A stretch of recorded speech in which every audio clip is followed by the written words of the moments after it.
Guys, I'm really happy to welcome to the podcast Bevelyn Beatty Williams. She's a Christian evangelist, a political activist, co-founder of the At the Well ministry. She thinks of herself as an apostle, and she really came to public limelight with her remarkable sort of activist response to Black Lives Matter, painting over the BLM street mural in New York City.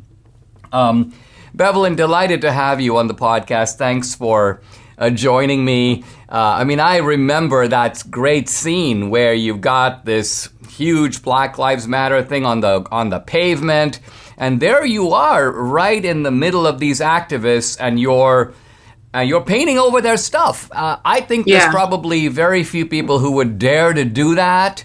And I wanted to ask you, what gave you the idea to sort of take it to that level and go, in your face with those guys? For me, I think the biggest thing for me was the silence of the church. I felt like, before COVID and all of this stuff happened, I had all of these like spiritual leaders that I just listened to and I believed in, and I smelled the lie. So I just thought, clearly they're gonna smell the lie. They're gonna call this thing out. Until one day I'm watching CBN and I'm seeing, okay, well, white pastors are washing black pastors' feet as a form of reconciling. And I'm like, wait a minute, this was reconciling the cross. So I felt like BLM was so clear about their agenda and how demonic it was. But I felt like the church was vague and almost silent in a sense, and trying to pacify this political group. So I'm just like, you know what? We have individuals that look like me in the streets dying right now, and they're dying because people have bitten the bait of defunding the police. Where in certain communities, like the one I grew up in, you actually need the police. So now we're paying dire consequences for BLM's propaganda. So I'm like, you know what? I'm done.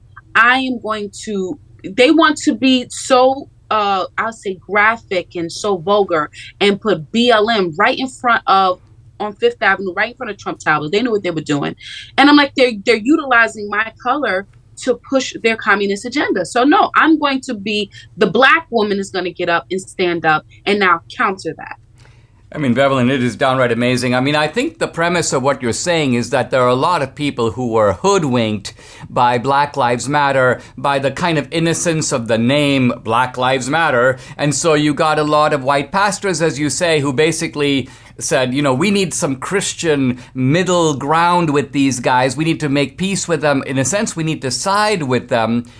But I think what you're saying is this is a Marxist communist organization that stands for things antithetical to the church. So let me ask you, how did you discover this? Did you just go read their materials? How did you recognize that this is a group that, far from being really about Black Lives Matter, has a very different agenda?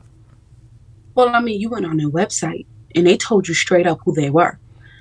And this is before I even knew that the founding women were witches and lesbians. I didn't even know that part. But you go on their website and they're telling you they're against the nuclear family and they want, LGBTQ rights and they want all of this stuff. And it's just like, wait a minute, they want their abortions on demand, free. I'm like, wait a minute, where does the black narrative fit in when we know right now, black babies are being more aborted than born in New York alone, right? We know that fatherlessness is one of the biggest issues in the black community, but yet they're against the nuclear family. And we also know we're not going to surrender to no LGBTQ cause. Especially the black community, we were never supposed to be for that. Unfortunately, we had a president, Barack, who ushered that in using his color. But prior to that, black people were not for that. So I'm just like, how is this helping the black narrative? It's not. So this is a direct lie, and they're blatant about it, Part of what you're saying, Bevelyn, which I think is very interesting and important, is that, you had the original civil rights movement, and it was able to appeal to a long history of slavery and segregation and make its case morally against all of that.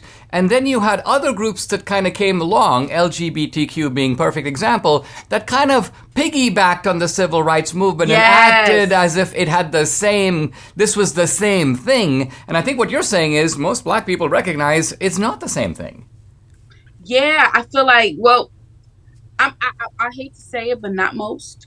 I think the ones who didn't sip the Kool-Aid, but unfortunately in the Black community, our color has become our God. But as I said in the documentary American Woman with your wife, Black didn't go on the cross for me. Jesus did.